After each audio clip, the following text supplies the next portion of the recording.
does it, said another, to read the stars when you can't see what's right here on the earth. Take care of the little things, and the big things will take care of themselves. The Ant and the Dove. A dove saw an ant fall into a brook. The ant struggled in vain to reach the bank, and in pity the dove dropped a blade of straw close beside it. Clinging to the straw like a shipwrecked sailor to a broken spar, the ant floated safely to shore. Soon after, the ant saw a man getting ready to kill the dove with a stone. But just as he cast the stone, the ant stung him in the heel, so that the pain made him miss his aim, and the startled dove flew to safety in a distant wood. A kindness is never wasted. The Ass and the Load of Salt. A merchant driving his ass homeward from the seashore with a heavy load of salt came to a river crossed by a shallow ford. They had crossed this river many times before without accident, but this time the ass slipped and fell when halfway over. And when the merchant at last got him to his feet, much of the salt had melted away. Delighted to find out how much lighter his burden had become, the ass finished the journey very gaily. Next day the merchant went for another load of salt. On the way home, the ass, remembering what had happened at the ford, purposely let himself fall into the water, and again got rid of most of his burden. The angry merchant immediately turned about and drove the ass back to the seashore, where he loaded him with 2 great baskets of sponges. At the ford, the ass again tumbled over, but when he had scrambled to his feet, it was a very disconsolate ass that dragged himself homeward under a load 10 times heavier than before. The same measures will not suit all circumstances. The Ass Carrying the Image. A sacred image was being carried to the temple. It was mounted on an ass adorned with garlands and gorgeous trappings, and a grand procession of priests and pages followed it through the streets. As the ass walked along, the people bowed their heads reverently or fell on their knees, and the ass thought the honor was being paid to himself. With his head full of this foolish idea, he became so puffed up with pride and vanity that he halted and started to bray loudly. But in the midst of his song, his driver guessed what the ass had got into his head and began to beat him unmercifully with a stick. "Go along with you, you stupid ass," he cried. "The honor is not meant for you, but for the image you are carrying. Do not try to take the credit to yourself that is due to others." The Ass and His Driver. An ass was being driven along a road leading down the mountainside, when he suddenly took it into his silly head to choose his own path. He could see his stall at the foot of the mountain, and to him the quickest way down seemed to be over the edge of the nearest cliff. Just as he was about to leap over, his master caught him by the tail and tried to pull him back, but the stubborn ass would not yield and pulled with all his might. "Very well," said his master, "go your way, you willful beast, and see where it leads you." With that he let go, and the foolish ass tumbled head over heels down the mountainside. They who will not listen to reason, but stubbornly go their own way against the friendly advice of those who are wiser than they, are on the road to misfortune. The Ass, the Fox, and the Lion. An ass and a fox had become close comrades, and were constantly in each other's company. While the ass cropped a fresh bit of greens, the fox would devour a chicken from the neighboring farmyard, or a bit of cheese filched from the dairy.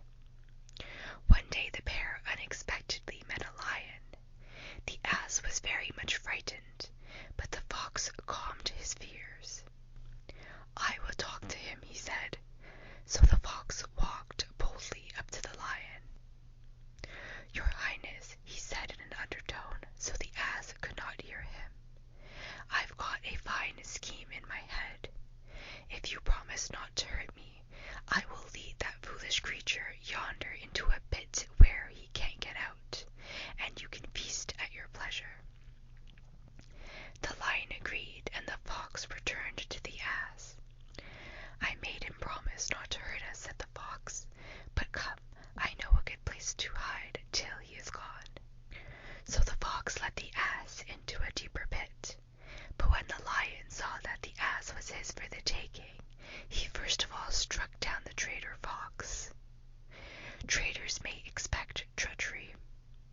sins.